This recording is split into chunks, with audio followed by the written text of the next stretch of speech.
మనం ఈరోజు కరకరలాడే జిగురు లేకుండా చేసే రుచికరమైన బెండకాయ ఫ్రై ఎలా చేయాలో చూద్దాం.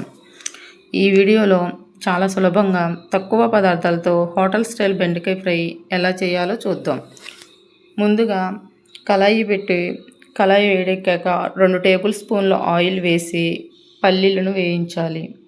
పల్లీలు వేయించిన తర్వాత అదే కళాయిలో కొన్ని జీడిపప్పు కూడా వేసి జీడిపప్పును కూడా దోరగా వేయించి తీసి పక్కన పెట్టుకోవాలి.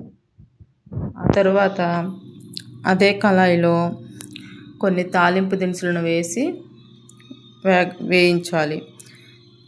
తాలింపు దినుసులు వేగాక ముందుగా మనం కట్ చేసి ఉంచుకున్న బెండకాయ ముక్కలను వేసి వేయించాలి. బెండకాయ జిగురు లేకుండా ఉండాలంటే మూత పెట్టకుండా వేయించాలి. మూత పెడితే ఆ వాటర్ దాంట్లో పడి జిగురు అనేది వస్తూ ఉంటుంది. సో అందుకని బెండకాయ ఫ్రై చేసేటప్పుడు ఎప్పుడూ కూడాను మూత పెట్టకుండా ఫ్రై చేయాలి. తర్వాత రుచికి సరిపడినంత ఉప్పు వేసి కలపాలి. ఆ తరువాత రుచికి సరిపడినంత కారం, కొన్ని వెల్లుల్లి రెబ్బలను లైట్గా దంచి వేయాలి.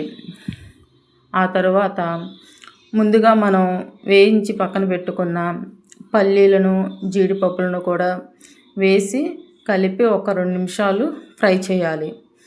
అంతే, ఎంతో రుచికరమైన బెండకాయ ఫ్రై రెడీ. ఈ బెండకాయ ఫ్రైని వేడివేడి అన్నంలో తింటే చాలా